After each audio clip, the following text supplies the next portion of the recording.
Alright, this is one of those rare occasions where I feel compelled to share my situation. Normally, I handle these things privately, but this particular issue has grown far too complex to manage alone.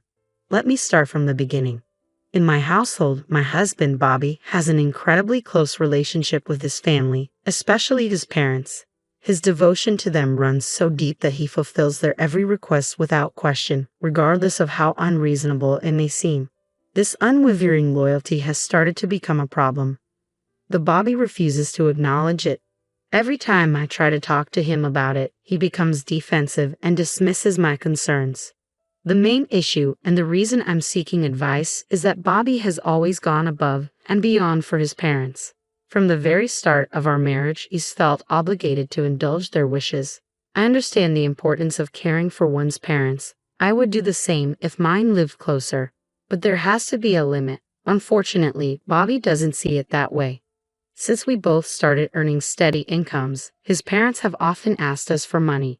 The strange thing is, they aren't struggling financially. In fact, they live quite comfortably and can easily afford their own luxuries. At first, I went along with it because, well, they're his parents and I wanted to respect that. But as time went on, I started feeling uneasy.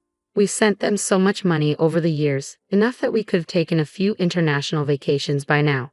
I've tried explaining to Bobby that while we're doing fine financially, it's irresponsible to keep funneling so much of our extra income to his parents. We need to start thinking about our own future, saving for kids, buying a home, making significant purchases down the line. At first, he seemed to understand where I was coming from, but before long, the conversation turned into an argument. He insisted that since we're living comfortably, why shouldn't we help his parents out with the extra money? It's not that I want to stop helping them altogether. I just think there needs to be a balance between supporting them and taking care of our own future. That's what I'm struggling with, finding that balance. Bobby, however, remains firm in his decision to keep supporting his parents financially, and it's driving a wedge between us. The situation has frustrated me to the point where I almost walked out during one of our arguments.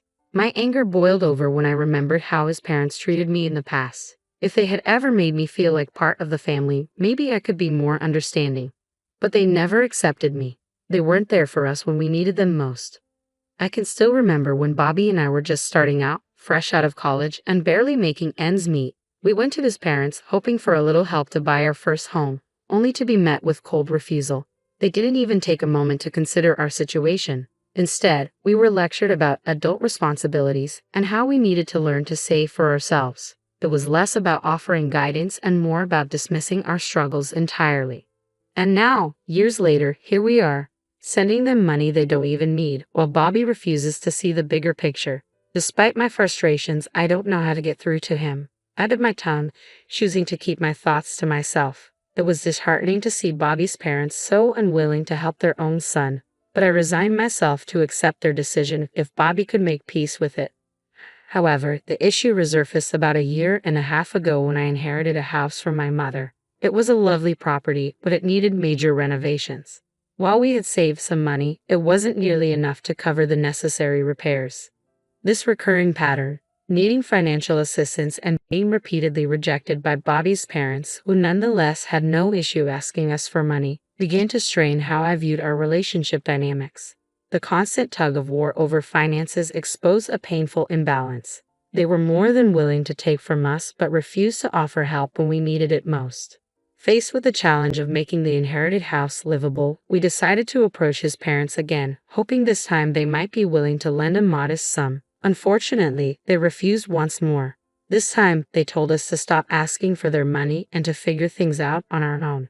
They even suggested I sell the house, dismissing it as a waste of space and something that looks like crap. Their words cut deep. This house wasn't just a property to me. It was a cherished connection to my mother, filled with memories and sentimental value. I bit back my hurt and anger, thinking it would be impolite to react at the time, though part of me now wishes I had spoken up. Maybe if I had, their blatant disregard for our situation might not have been so bold. But instead, I chose to let it go. Determined not to let their rejection stop me, I decided to take matters into my own hands. I worked tirelessly, scraping together funds, and poured every bit of my effort into the renovations.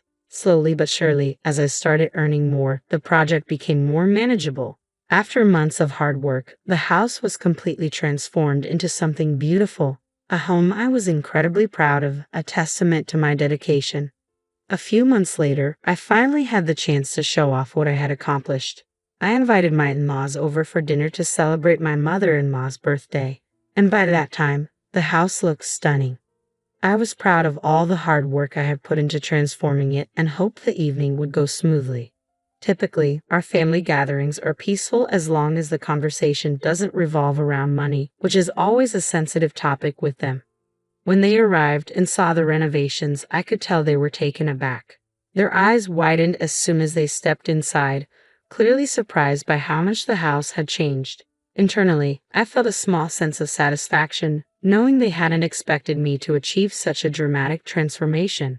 They complimented the house profusely, which was flattering at first, but soon their praise began to feel overwhelming.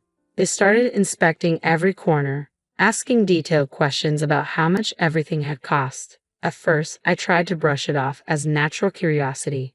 After all, they knew we hadn't had a lot of extra money to spare, and they hadn't contributed a dime to the renovations. But as their questions continued, it became clear their interest wasn't about admiring the hard work. I could feel them tallying up the expenses in their heads, trying to figure out exactly how much we had spent. It was intrusive, almost demeaning, as if the value of my efforts could only be measured by how much money we had poured into the project. The dinner itself started off well enough, with light, enjoyable conversation, but things quickly shifted when my mother-in-law brought up the subject of dream vacations. She asked me about my ideal getaway, but I could tell by her tone and her disinterested expression that she wasn't really listening. It felt like she was just waiting for me to finish speaking. Her sudden excitement after my brief response seemed forced, which only heightened my suspicions. And soon, the real reason for their visit emerged. They wanted us to help finance a vacation home. After years of refusing to help us when we needed it, here they were, asking us to contribute to a luxury they desired, a vacation home, no less. They were well off and more than capable of saving for it themselves, so why were they turning to us for help? It became clear that they had assumed, based on the renovations I had managed to complete, that we must be flush with cash. Nothing could have been further from the truth. When I asked them to explain why they needed a vacation home, their answer was simply that they were bored and wanted a change of scenery for weekends. I was shocked by their sense of entitlement. I calmly explained that we didn't have extra money to spare for something so extravagant. But then Bobby's reaction stunned me. He turned to me with a look of disbelief, as if I had just committed a terrible offense. "Spending on my parents' happiness is never a waste," he said coldly, his glare making it clear he didn't share my frustration at their request. I had to be careful with my words, though the situation left me baffled and hurt. Bobby's reaction highlighted a deeper issue in our relationship, our differing priorities and understanding of financial responsibility. Deep down, Bobby knew I was right. A vacation home was hardly a necessity, certainly not a matter of life and death. His father still had a job, and they could easily save up for such a luxury on their own. But instead of doing that, they seemed intent on having us finance their comfort. Then it hit me. Bobby wasn't an only child. He had an older brother, Jack. So why weren't they asking him for the money? When I brought this up, the mood in the room shifted, and I could feel the tension rise. It turned out they didn't want to burden Jack because he wasn't as financially stable, or so they claimed. He had children, they argued, and his expenses were focused on his family. I pointed out that Jack's financial situation wasn't all that different from ours. He earned about the same, but his money went toward his children. I mentioned that Bobby and I planned to start a family soon, and continually supporting his parents could jeopardize our ability to provide for our future kids. Their response was dismissive. Since we didn't have children yet, they argued we should have plenty of funds to spare. What followed was an onslaught of emotional manipulation, though it wasn't directed at me. They knew I wouldn't bend. Instead, they aimed their pleas at Bobby, lamenting their loneliness and boredom now that both of their sons were busy with their own lives. They painted the vacation home as a solution to their isolation, and Bobby, always the dutiful son, swayed by their emotional appeal. I found myself in a delicate situation, trying to navigate these increasingly fraught discussions without letting my in-laws realize they had backed us into a corner. But things took a drastic turn just a week ago. Bobby and I had the worst argument we've ever had, though it never turned physical. His words cut deep. He told me that the $420,000 he planned to give his parents wasn't just mine to decide on. He claimed he had been considerate in the past by asking for my opinion, but no longer felt obligated to seek my approval. The argument hit its peak when he went ahead and transferred the money to his parents, without any further discussion with me. I only found out when my mother-in-law casually mentioned receiving the funds as if it were no big deal. I was furious, not just about the money, but about the blatant disrespect for our shared decision-making in our marriage. Bobby's secretive actions left me feeling deeply betrayed, sparking a fierce debate over our financial priorities and the respect we owed each other. He knew I opposed his decision, yet he went ahead and donated the entire $420,000 he had saved over the years to his parents, leaving us with nothing. When I confronted him and urged him to retrieve the funds, he dismissed me outright, insisting he would manage his relationship with his parents on his own. Despite my reminders that significant financial decisions should be made together, he wouldn't hear it. Our disagreement seemed to have worn him down. In the heat of our argument, he shockingly threatened me with divorce. He shouted that if I interfered with his choice to support his parents financially, he would leave me. The absurdity of it hit me hard. I had stood by him through every high and low, and now he was willing to abandon our marriage for the sake of his parents' desires over our shared future. I couldn't help but question whether he cared at all about the plans we had made together. Building a life, having children, and finding happiness as a unit. It seemed to me that none of it mattered to him anymore. His focus was solely on fulfilling his parents' wishes while I felt neglected and sidelined. In a moment of anger, he stormed out, slamming the door behind him. A week has passed since that day, and he hasn't come home. Despite my countless texts, calls, and voicemails, he continues to ignore me or leave me hanging. The hurt runs deep. I never imagined something like this could drive Bobby away. When I reached out to my in-laws, I discovered he had been staying with them since he left. He hasn't returned home even once. I'm overwhelmed with stress and confusion, grappling with the fear that our marriage could be ending over what feels like a trivial disagreement yet is so profound. As the days stretch into more than a week without Bobby, the uncertainty of our future looms heavily over me. I had reached a pivotal moment. Initially, I was hesitant, unsure if severing ties was truly the right decision. But the ongoing chaos, coupled with the blatant disregard from Bobby and his family, solidified my resolve. If Bobby was threatening divorce, then perhaps that was the inevitable path we were headed toward. So I took the initiative and contacted my lawyer that very morning. During our conversation, my lawyer laid out my options, not only regarding the divorce but also potential legal actions given the circumstances.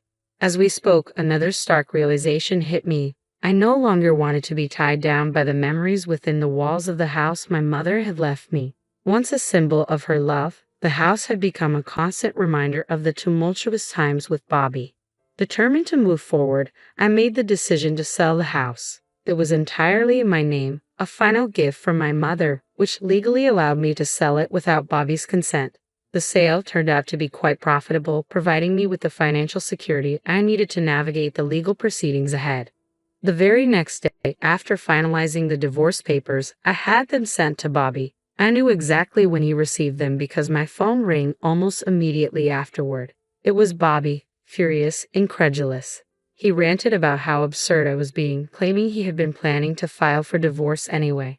His shock only deepened when he learned about the legal actions I had already initiated. The call was heated, filled with accusations and disbelief, marking a clear turning point in what had become an irreparable rift. Bobby completely lost his temper during the conversation, and as his anger escalated, I realized I couldn't take it any longer. Midway through his tirade, I hung up on him.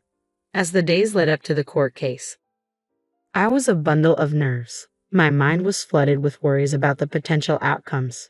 What if the court ruled against me? What if I ended up losing everything, including the money?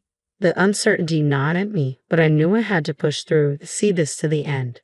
Despite my fears about the future, I didn't allow them to overwhelm me. I dressed confidently, put on my best smile, and walked up to the courthouse, ready to face whatever lay ahead. It was the day of the final hearing for our divorce, and to my surprise, everything turned out incredibly well. Not only was I able to keep all the proceeds from the sale of the house, but the court also ordered Bobby to pay me a substantial amount in alimony, fulfilling his legal obligation.